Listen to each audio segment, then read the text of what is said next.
Hello, this is Mike Oakes with the Patterson Group, coming you with a major myth that we're going to bust today.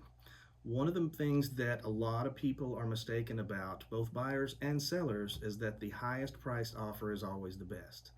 Now, everybody wants the highest amount of money for their property, and the buyer wants to pay the lowest amount for the property, so that's where we always have to meet in the middle, and that's the transaction.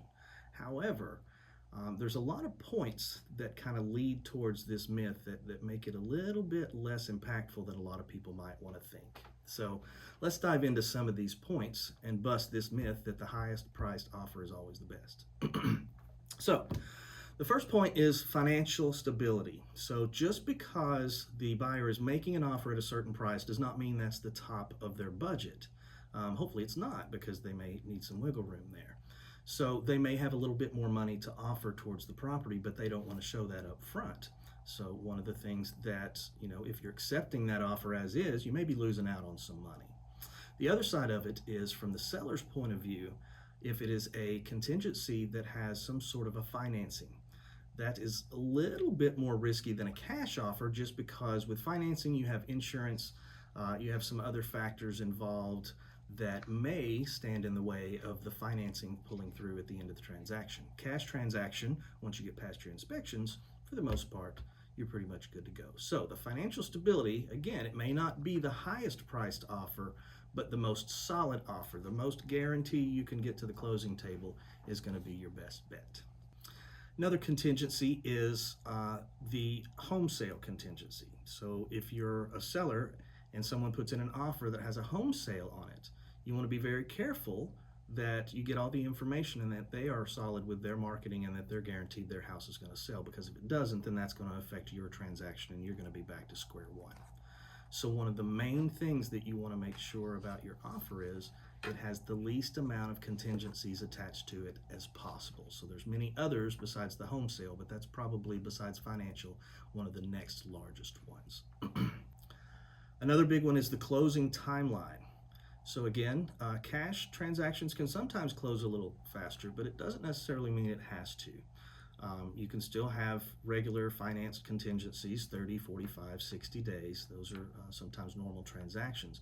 However, the seller may need to find their next house. I personally just dealt with a transaction where the seller asked for 120 days closing period. So the buyer, unfortunately, wasn't able to wait that long.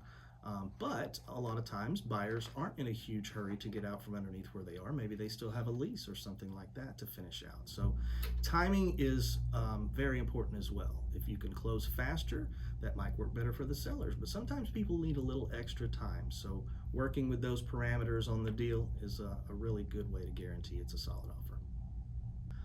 Another factor here is the earnest money deposit. A lot of people feel that just putting enough money to get the offer accepted is the way to go. And that's true, because there is a risk of that earnest money not coming back to you if something were to happen down the road with the transaction. Our job as a realtor is to protect that money, but again, it is a risk. So you obviously don't want to put a huge amount out there and run the risk of losing your life savings over a transaction that might not go through. However, if it's too low of an amount, a seller may not be interested in entertaining the offer at all and think that you're really just kind of kicking the tires, as we say, which is a term for people that are really just looking but don't have a solid intent to buy. So the last one is a big one, but it's one that many people don't even think of, and that is the emotional connection to the property.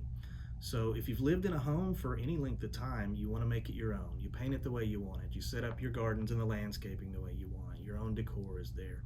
So when you're ready to sell it and transfer it over to somebody else, it sometimes is an emotional situation. Some people don't care at all. I'm one of those people that I don't get attached to things, so I could care less. But some people really, really do get attached to things like that. So for instance, if you've raised your entire family and they've all grown up and they're all off to college or going on to start their own families, and you're empty nesters and it's time to sell, you might want to sell to another person that's going to raise a family there, or another family that's going to take the same care and make the same memories in the house that you did, versus somebody that's going to turn it into an investment property and just rent it out to strangers. So yeah, it seems like it's a little overly emotional, but it is a true factor. So when it comes down to that, even though you're not offering the highest price, maybe you can still possibly win that deal if you make that emotional connection with the seller. And a good way to do that is to write a nice cutesy little letter.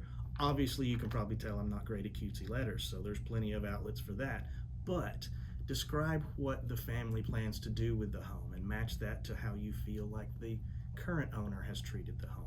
And if you can make that emotional connection, sometimes you can push that deal over the top without even having to be the highest price. So hopefully all those factors put together will explain that we can bust the myth that the highest price is always the best, because it's not quite the case. So if you have any questions, please reach out to us. We are the Patterson Group. Phone number is 941-621-8600. Website is pattersongrouprealestate.com. Thanks. Have a great day.